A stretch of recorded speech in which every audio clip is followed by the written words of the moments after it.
tensin Mano goste kapi telonsin Makoji koji no shogoyo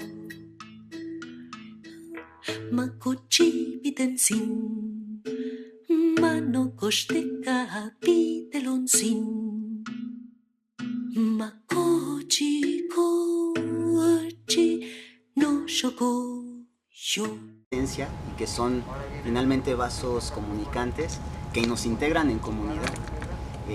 Es lo que también le da sentido a nuestro devenir. La memoria no es una categoría fija, es un constante movimiento, es estar en el tiempo, y el tiempo nunca es algo ya establecido, está predeterminado por el cambio. Pero quizá la memoria dentro de las facultades humanas sea también lo más frágil.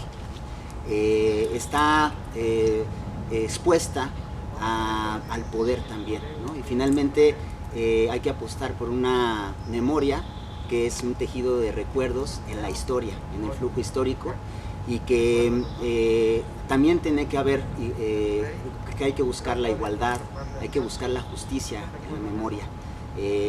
Yo tengo un legado ancestral desde antes de la conquista con mi apellido, que es Xelhuantzi, que viene desde Xelhua, que incluso a nivel de una historia mítica pues era un dios constructor, un dios arquitecto, al que se le atribuye la edificación de la pirámide de Cholula, entre otras cosas. Y así como está eso tan monumental como es una pirámide, la más digamos grande en términos de diámetro en el mundo, pues también está otra, o su contraparte, que es Xelhuan, que significa escobilla, que es pues el zacate, ¿no? De algún modo las escobetas como los cepillos para peinar, Xelhuastli, o desenredar el cabello, ¿no?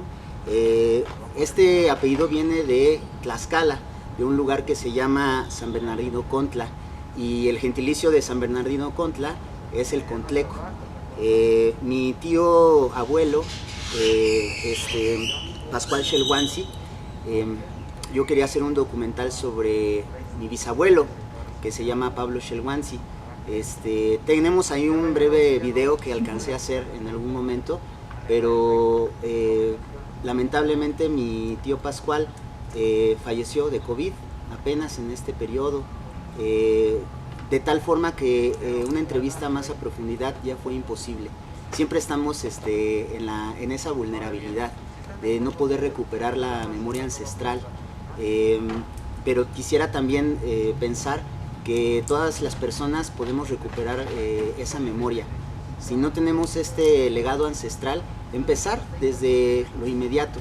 Si nuestros abuelos se ha perdido esta memoria, pues tenemos nuestra propia historia, nuestra propia vida, y desde ahí comenzar. Pero desde luego creo que es importante dejar ese legado, dejar registro, escribir, contar, narrar todas nuestras historias, porque nos va mostrando cómo esos accidentes que parecen biográficos, o sea, que finalmente parecen algo que no podemos controlar del todo, se van engarzando con un proceso más grande que es la historia de nuestro país, y al final de cuentas ese pedacito de historia de humanidad, ¿no? Que no hay que olvidar. Entonces Pascual sí nos alcanzó a relatar algo respecto a nuestro apellido, que decía que con el vocablo Xelhuastli se designa tanto a los escobetas como a los cepillos para peinar o desenredar el cabello. Dice, el contleco octogenario refiere que cuando era niño, la mayoría de las mujeres de su pueblo peinaban sus cabelleras con cardas elaboradas con las raíces de un zacatón que bajaban de la Malintzin, ¿no? Y la Malintzin pues es el volcán de Tlaxcala, y yo quisiera destacar en deferencia y agradecimiento al colectivo Narradoras Urbanas, que esta historia del bisabuelo no pudiera haber sido posible sin las voces femeninas, sin las mujeres, porque en el patriarcado está regido también por el silencio, por el olvido.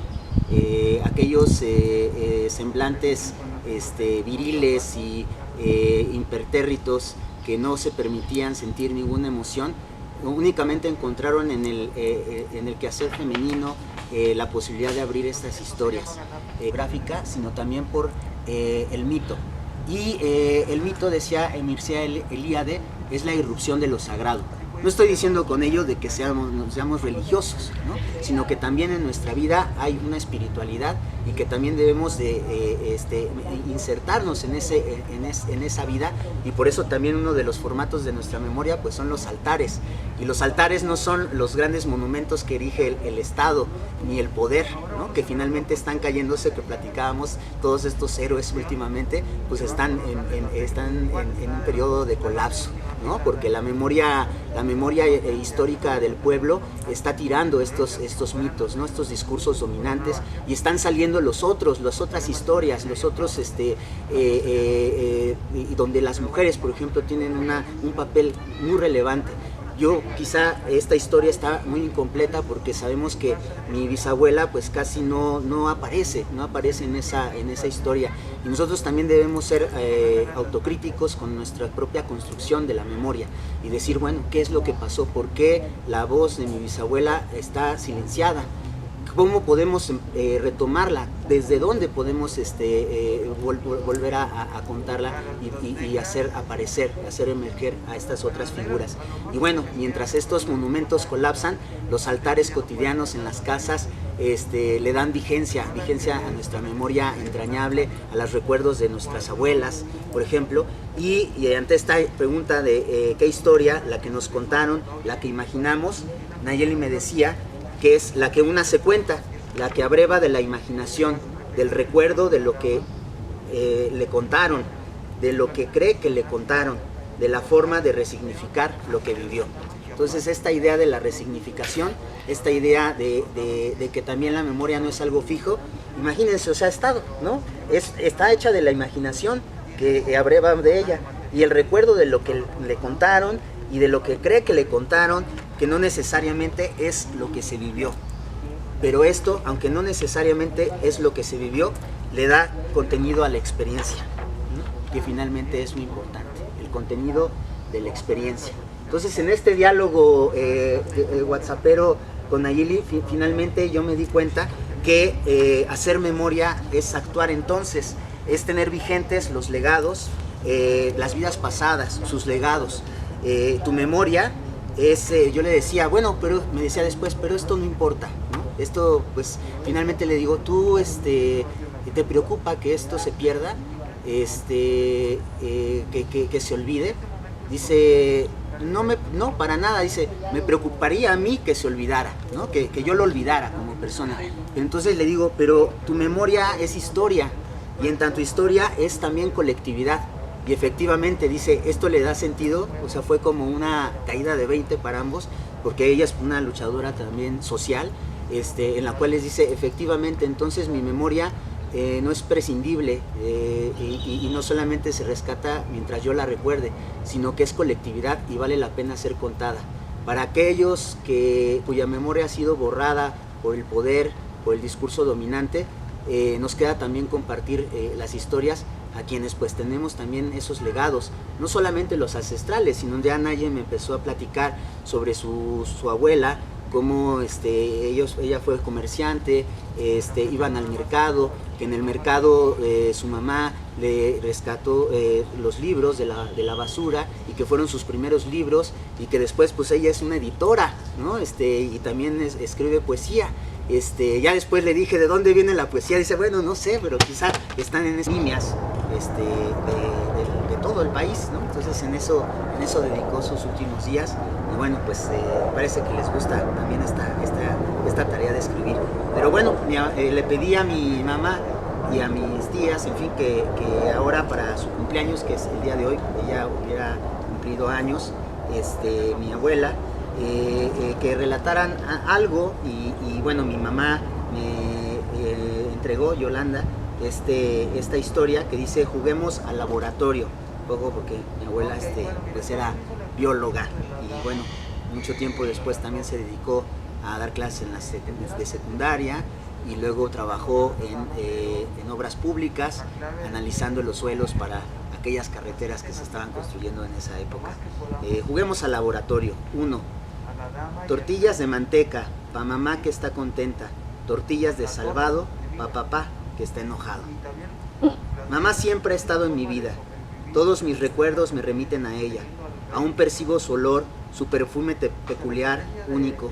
Puedo escuchar su voz, diáfana, firme, su carcajada abierta, franca, su andar presuroso por la casa, su taconear. Me gustaba verla peinarse, arreglarse para ir a trabajar. Se levantaba muy temprano, siempre antes del amanecer. Pasaba a vernos, a mis hermanas y a mí, y si despertábamos, ella invitaba a que siguiéramos dormidas. Anda, duérmete otro ratito, todavía es muy temprano. También recuerdo que me decía eso cuando llegaba a quedarme allá. La escuchaba ir de un lado para otro, presurosa, preparando el desayuno, a veces hasta la comida. Me sentía muy tranquila al oírla activa, porque sabía que ella dejaría todo listo para nosotras. Mientras fuimos muy pequeñas, es decir, antes de que fuéramos a la escuela, con frecuencia la escuchábamos andar a las carreras. Ya por salir de casa a trabajar, se calzaba sus tacones, tomaba su bolsa y se despedía de nosotras persignándonos y dándonos un enorme beso. En alguna ocasión nos oyó comentar que jugaríamos al laboratorio. Intrigada por saber cómo era ese juego, nos preguntó cómo se jugaba. Presurosas, Susana y yo fuimos por sus zapatos de tacón, tomamos una de sus bolsas y caminamos a la velocidad de que calzar esos tacones nos lo permitían por toda la casa, repitiendo la frase que todos los días le escuchábamos decir: «Ya se me hizo tarde, ya se me hizo tarde». Mi mami solo soltó una enorme carcajada y festejó mucho nuestro juego. 2. Caminito de la escuela. Cricri era uno de sus cantautores consentidos. Nos enseñó casi todo el repertorio y nos compró muchos discos.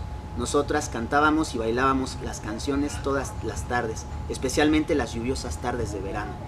Mamá nos enseñó de todo: leer, recitar, cantar, bailar, juegos de mesa. A ella le gustaba cortar y coser. En el cuarto de costura, que también era nuestro cuarto de tareas, teníamos un gran pizarrón, una enorme mesa que era la que ella usaba para cortar la ropa que nos hacía y que ella misma la elaboraba. Las sillitas de trabajo y en ese cuarto jugábamos a la escuelita. También ahí elaborábamos nuestro periódico, El Hueso de la Fama. Era un cuarto de juegos y de muchos aprendizajes. Mi mamá era una estupenda narradora. Nos platicaba de todo, historias familiares, tanto de su familia paterna y materna como de la de mi papá. A veces pienso que mi mamá sabía más detalles de la historia familiar Xelhuantzi que mi propio papá.